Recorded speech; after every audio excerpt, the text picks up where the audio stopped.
Big TV భక్తి సమాచారం WhatsApp ఛానల్లో జాయిన్ అవ్వండి. అన్ని విశేషాలు ఎప్పటికప్పుడు తెలుసుకోండి. బిగ్ టీవీ ప్రేక్షకులకు నమస్కారం. భోగభాగ్యాలు ప్రత్యేక కార్యక్రమానికి సాదర స్వాగతం. ముందుగా బిగ్ టీవీ ప్రేక్షకులందరికీ భోగి పండుగ శుభాకాంక్షలు. ఉషోదయ వేళ లేలేత కిరణాలు ఈ ప్రకృతిపై పడుతున్న వేళ అందరూ కూడా భోగి మంటలతో ఎంతో ఆహ్లాదంగా ఉత్సవాన్ని ప్రారంభిస్తూ ఉంటారు. మన తెలుగువారు జరుపుకునే పండుగల్లో అతిపెద్ద పండుగ సంక్రాంతి. భోగి, సంక్రాంతి, కనుమ, ముక్కనుమ ఇలా 4 రోజుల పాటు ఎంతో వైభవపేతంగా నిర్వహించుకుంటూ ఉంటారు. అందులో భోగికి సంబంధించి ఎన్నో ప్రత్యేకతలు ఉన్నాయి. చిన్నపిల్లలకు భోగి పళ్ళు పోయటం, భోగి మంటలు వేయటం, అలాగే ముగ్గులు, గొబ్బెమ్మలు, హరిదాసు సంకీర్తనలు ఇలా అంతా కోలాహలంగా సాగిపోతుంది.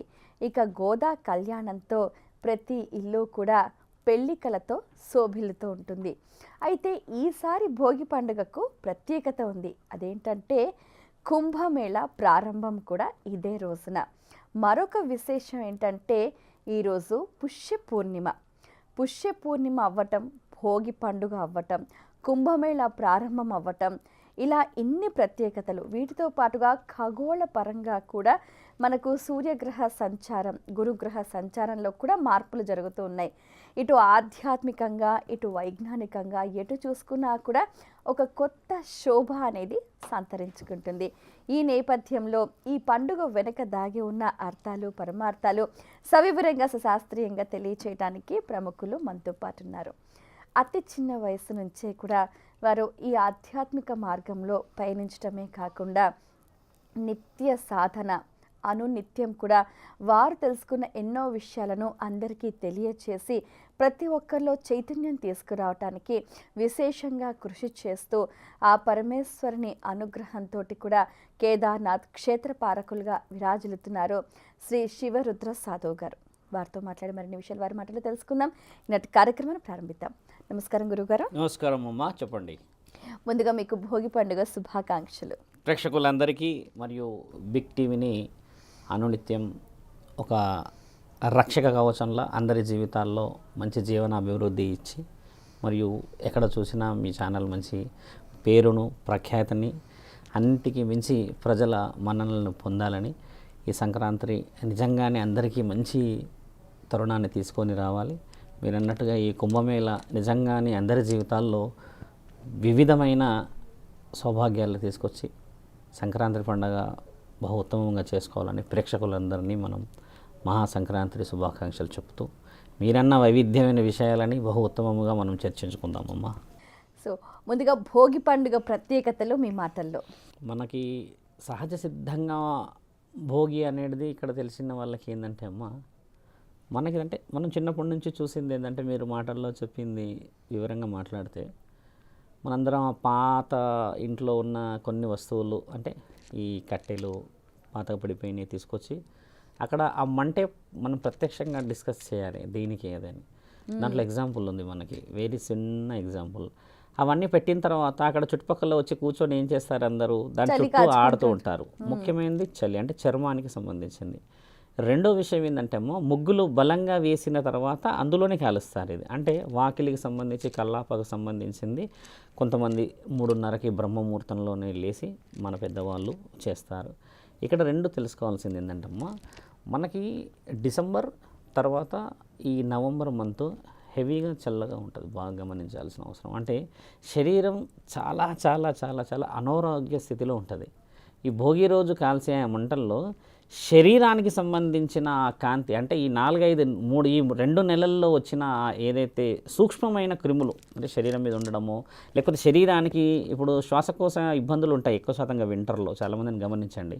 ఫస్ట్ ప్రయారిటీ హెల్త్ కోసం కాలుస్తారమ్మా. అది శాస్త్రం వేరు, అందులో మీరు చెప్పినట్టుగా శాస్త్ర గ్రంథాలు, ఇతిహాస పురాణాలని ఇవన్నీ వేరు మళ్ళీ. కానీ ఏ శాస్త్రంలో కూడా మానవుడి యొక్క శ్రేయస్సు కోసం మాత్రమే చేసుకునే పండుగ. అంటే ఇప్పుడు దసరా గురించే కానీ, దీపావళి గురించే కానీ, దేని గురించి అయినా మాట్లాడినా ఈ భోగి మొట్టమొదట ఇంటి ముందు వెలుగు వెలగడానికి గల ముఖ్యమైన కారణం చలి నుంచి ఈ శరీరంలో మనకు కొన్ని రుగ్మతలను తీసుకురావడానికి. ఇప్పుడున్న వాళ్ళకి అర్థం కావాలి అది. ఒకవేళ నేను శాస్త్రగ్రంథం గురించి మాట్లాడానే అని అనుకోండి, ఆ శాస్త్రగ్రంథాన్ని పాటించే వాళ్ళు లేరు ఇక్కడ. మంట పెట్టినప్పుడమ్మా మీకు తెలుసా 2 నెలల్లో లక్షల సంఖ్యలో అనారోగ్య పరిస్థితుల్లో ఉన్నారు. ఇప్పుడు ఒక వైరస్ ఏదో వచ్చింది కదా, సేమ్ మనకు ఇంతకు ముందుకు వచ్చిన ఒక కరోనా లాంటిది అని అంటున్నారు. అంటే మెయిన్ సిమ్టమ్ ఏంటంటే శ్వాసకోశ మీద ఆడుతుంది. నేను ఇంటర్వ్యూలు కూడా చెప్పాను. అంటే ఈ శ్వాస పీల్చుకోవడంలో ఇబ్బంది అవుతే ఈ లంగ్స్ అనేటిది చల్లగా ఉన్న వాళ్ళు, అంటే వీక్ ఉన్న వాళ్ళకి హార్ట్ స్ట్రోక్ వచ్చే అవకాశం ఉంది అని. అంటే దీనికి అర్థం ఏంటంటే అమ్మ వాళ్ళ బాడీ లోపల నుంచి చల్లదనానికి అలవాటు పై ఉంటుంది ఈ 2 నెలల్లో ముఖ్యంగా. అయితే ఈ భోగి మంటలు వేయటం వల్ల రోగ నిరోధక శక్తి పెరుగుతుందంటారు. ఖచ్చితంగా పెరుగుతుంది. ఎందుకంటే లైవ్గా ఉంది కదా. చల్లనీళ్ళ స్నానం ఎందుకు చేయాలంటే వనమూలికల సముదాయం ఈ యొక్క వర్షాకాలంలో పైనుంచి గంగామాత అన్ని సరస్సులు నింపేస్తుంది. హెవీ అంటే చాలా రెయిన్స్ కదమ్మా. కొద్దిగా వచ్చే 2-3 రెయిన్స్లో ఏమవుతుందంటే అందులో ఉన్న మురికి అంతా కలుషితమైనది కొట్టుకపోతే హెవీగా వచ్చిన తర్వాత ఏమవుతుంది, శుద్ధమైన నీళ్ళే ఉంటాయి కదా. అందులో ఉన్న ఆ వనమూలికలని చల్లనీళ్ళు చేయాలని మన దగ్గర శాస్త్రంలో రాసి ఉంది. అది అయ్యప్ప స్వాములు చెప్తారు, బాగా శివమాలలు వేసిన వాళ్ళు చెప్తారు. చల్లనీళ్ళ స్నానం ఏంటంటే శరీరం మీద వనమూలికల సముదాయాన్ని వేసుకోవడం. ఇప్పుడు పొల్యూషన్ ఉంది కదమ్మా. ఇప్పుడు పొల్యూషన్ నుంచి మీరు అన్నట్టుగా ఎన్నో మాస్కులు వాడుతున్నాం కదా. మరి ఒకప్పుడు ఏం వాడేవారు, మరి చెట్లే కదా, చెట్ల మధ్యలోనే ఉండేవాళ్ళు కదా. దాని గురించి మాట్లాడతామంట. శరీరం కాపాడుకోవడానికి భోగికి సంబంధించింది వేరు. ఇక్కడ మన శాస్త్రజ్ఞానాలు ఇచ్చిన రుజువు సైంటిఫిక్గా చేసింది ఏంటంటే శరీరంకి ఈ 2-3 నెలల్లో సరిపోలేని వేడి ఒకే రోజు మొదలవుతుంది. ఆ నెక్స్ట్ డే నుంచి ఎండాకాలం లాగానే ఉంటుంది. మీరు బాగా గమనించండి. ఎందుకంటే సూర్యుడు ఆ మకరానికి సంబంధించిన ఒక రేఖ దాటడం చేత ఎండలు మొదలైపోతాయి. మేము విజయవాడ వెళ్ళాం కదా మొన్న. ఇక్కడికి అక్కడికి చాలా తేడా ఉంది, తెలంగాణకి అక్కడికి వెదర్. నల్గొండ దాటగానే ఇక్కడ చల్లగా ఉంది. నల్గొండ తర్వాత సూర్యాపేట తర్వాత ఆ రూట్లో అమ్మ వేడిగా ఉంది. అంటే ఆ వాతావరణంలో డిఫరెన్సెస్ ఉన్నాయి. అంటే ఎన్ని ప్రత్యేకతలు చూసిన ప్రూఫ్ అది. కొంచెం లాంగ్ డిస్కషన్ కాబట్టి మళ్ళీ మాట్లాడవచ్చు. భోగి అన్న విషయానికి ఇంట్లో ఉన్న చెత్త తీసేయడం కాదు, మన ఒంట్లో ఉన్న చెత్త తీయడం పరమాత్ముడి ముఖ్యమైన ఆలోచన. కాల్చుకోవడానికి మార్గాలు అంతే అవి. అర్థమైందా తల్లి? అది కానీ ఈ అపార్ట్మెంట్ కల్చర్లో ఇది వీళ్ళు కూడా కాలుస్తూనే ఉన్నారు. కానీ మీరు అపార్ట్మెంట్ కల్చర్ అన్నారు కాబట్టి చెప్పే విషయం ఏంటంటమ్మా, ఎంత అపార్ట్మెంట్లో ఉన్న సొంతూరులో ఉన్న ఆ ఆలోచన వేరు కదా తల్లి. గడప ముందే ముగ్గులు వేసుకొని ఆ సంబంధించిన కల్లాప వేసి అందరూ ఊరికి వెళ్తారు. సగం హైదరాబాద్ ఇప్పుడు ఖాళీ అయిపోతుంది చూడండి. సంక్రాంతి చాలా బాగా చేస్తారు ఆంధ్రాలో. మాకు చాలా ఇష్టం పండగ. ఇక్కడ కైట్స్ ఎగరేస్తారు ఎక్కువ. అక్కడ సైడ్ అయితే ఏంటంటమ్మా వాళ్ళ వంటలే కానీ ఆ కోడికి సంబంధించిన పందాలే కానీ ఇంకేదో ఏది చేసినా ఆనందం. ఇక్కడ ఏంది మళ్ళీ ఆలోచించాల్సింది ఏంటంటే నీ మనస్సాక్షి కోసం చేస్తావు అంతే. పరమాత్ముడికి ఏది పెట్టినా తింటాడు కదా. నీ శరీరానికే వివిధమైన రుచులమ్మా, దాన్ని కూడా ఆయన ఇచ్చేసాడు. పూర్వం కేవలం ఏం పెట్టేవారు తెలుసా తల్లి, ఆ బెల్లంతో చేసిన పరమాన్నమే పెట్టేవాళ్ళు. అవును. ఈ సంక్రాంతికి బెల్లంతో చేసిన కొన్ని బొప్పట్లు అంటారు. ఈ తెలంగాణలో మనకు ఉగాది రోజు చేస్తారు, కానీ సంక్రాంతి రోజులు అక్కడ చాలామంది చేస్తారు. అరిసెలు అంటారు. మళ్ళీ ఇంకోటి సంక్రాంతి యొక్క ముఖ్య ఉద్దేశం ఏంటంటే అమ్మా, చాలామంది పితృపక్షాలు చెప్తారు అక్కడ ఈ సంక్రాంతి సమయంలోనే. మన దగ్గర ఎక్కడ చెప్తారు తెలంగాణలో అని అంటే ఎక్కువ శాతంగా చూస్తే దసరా ఉత్సవాల్లో పెత్తర అమావాస్య కార్యక్రమాన్ని అప్పుడు కూడా మహాలయ పక్షాలు వచ్చాయి.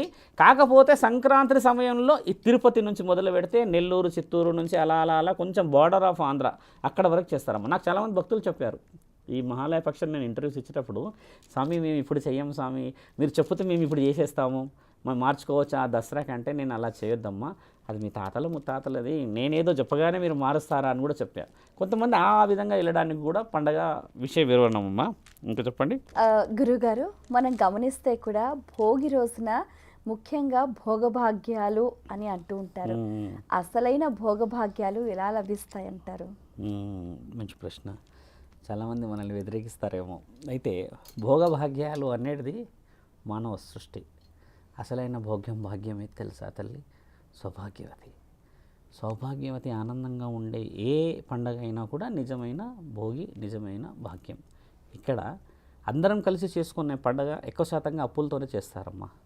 ఒకప్పుడు మన పొలాలు, మన పంట పొలాలు, మన ఊరు, మన గ్రామాలు, మన రాజులు, అంటే అదొక తరుణమైన పండగ. ఈరోజు డబ్బులున్నవాడే పండగ చేస్తున్నాడు. డబ్బులు లేని వాళ్ళ దగ్గర భోగభాగ్యాలు ఎలా ఉంటాయి బాగా గమనించండి. ఇది భోగభాగ్యాలు అనడం కంటే ముఖ్యంగా సౌభాగ్యాల పండగ, అందరూ కలిసి ఉండే పండగ అంటే ఈ సంక్రాంతికి విలువ వస్తుంది. ఈ భోగభాగ్యాలు అనేది మనం అనుకున్న ఆలోచనే, కానీ పరమాత్ముడికి అసలైన సౌభాగ్యం ఎవరు తెలుసా అమ్మ? ఇల్లు నిండుగా ఉండి పచ్చడి మెతుకులు తిన్నా సరే అదే ఆయనకు ఆనందం. ఇంతవరకు ఏదైనా విగ్రహం తిన్నట్టు రుజువు ఉందా? లేదు కదా. అసలైన సౌభాగ్యవతి ఏం పెడుతుంది తెలుసా అమ్మ? మనస్సాక్షి పెడుతుంది. భోగం భాగ్యం అనేది మీరు అన్నట్టుగా చేసుకోవచ్చు. డబ్బులు ఉన్న వాళ్ళు వందలు చేసుకుంటారు. ఈరోజు కోడి పందాలకు లక్షల కోట్లు పెడతారని తెలుసు మన దగ్గర. ఇక్కడ అదే కోడి పందాల గురించి అని చెప్పేసి ఆ యజమాని పెంచిన దాని గురించి లక్షలు వచ్చి కోట్లు వచ్చి వాళ్ళని బాగు చేసుకున్న తరుణం చూశారు కదా. మీరన్న భోగం భాగ్యం రావాలి అని అంటమ్మా, మొట్టమొదట సౌభాగ్యం బాగుండాలి. సౌభాగ్యం ఎవరి ద్వారా బాగుంటుంది తల్లి? ఇక్కడ మళ్ళీ ఒక క్వశ్చన్, ఇంటిలో ఉన్న యజమాని ద్వారా. యజమాని ఎవరమ్మా? భర్త కానీ నాన్న కానీ ఇంకా పురుషులు పనిచేసేవాళ్ళు.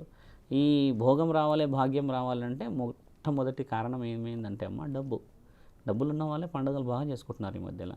అలా చేయకుండా అందరికీ ఒకే ఆలోచనతో చేసే పండగనే నిజమైన భోగం భాగ్యం తల్లి. అది రావాలి అంటే ఎలా చేయాలి గురువుగారు అంటే, మీ కులదైవాన్ని, మీ ఇలవెల్పులని అన్నిటికీ మించి కంటి ముందే ఉన్న తల్లిదండ్రులని దేవుడులాగా చూసే ప్రతి ఇంట్లోనే ఖచ్చితంగా మీరన్న సౌభాగ్యము, భోగము, భాగ్యము, ఐశ్వర్యము, అనంతలోకం అన్నీ కనబడతాయి. ఇక్కడ తల్లిదండ్రులుండి ఎక్కడో నువ్వు వెళ్ళేసేసి చేసే ఇంట్లో భోగభాగ్యాలు ఉంటాయి తల్లి. నిజంగా భోగభాగ్యాలు ఉంటాయి, సౌభాగ్యాలు ఉండవు. సంసారాలన్నీ బాధలో ఉంటాయి. నేను ఒక సాధనలో ఉన్నాను కాబట్టి కొంచెం డీప్గా చెప్తా విషయాలు. భోగభాగ్యాలు పండుగ రోజు రావు తల్లి, బాగా గుర్తుపెట్టుకోండి. ఎవరి దగ్గర అయితే మీరన్న భోగాలు భాగ్యాలు అన్నీ బాగుంటాయో ఆ రోజే పండుగ అవుతుంది.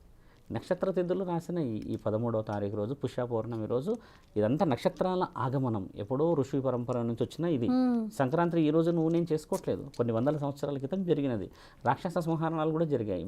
ఈ పుష్య పౌర్ణమి రోజు ఏం జరిగింది మీకు తెలిసిన విషయం నేను చెప్తాను కొంచెం డీప్లోకి వెళ్ళాక. ఆ రోజు కూడా ఎన్నో జరిగాయి, ఎన్నో విషయ వివరణలు జరిగాయి.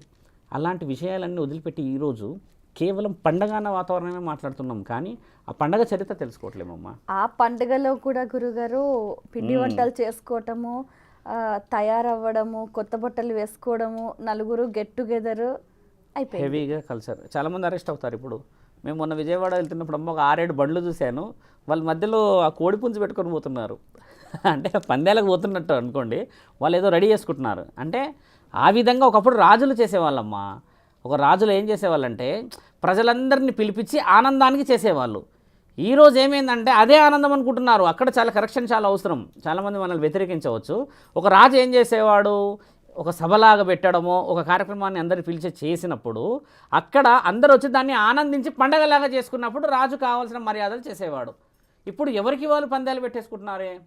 ఒకవేళ లీగల్ అయితే అమ్మ దానికి అరెస్టులు కావు కదా. ఎందుకు అవుతుందంటే అది ఇల్లీగల్ కాబట్టి.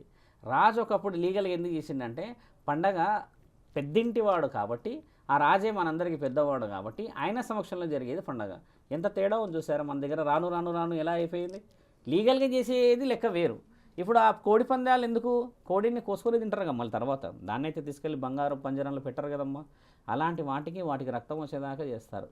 వాటికి ఏం తెలుసు చెప్పండి. కింద కాళ్ళకి బ్లేడ్స్ ఉంటాయి, నేను ఇంతవరకు చూడలేదు. ఆ బ్లేడ్స్తోనే అలా ఎగిరి అలా కొట్టేస్తే ఇలా చేస్తాయంటమ్మా. మనిషి యొక్క ఆనందం చూసారా, అది భోగం భాగ్యం అంటారా? కాదు కదా. అలాంటిది కావద్దు అంటున్నా తల్లి నేను. For more videos like this, subscribe Big TV channel.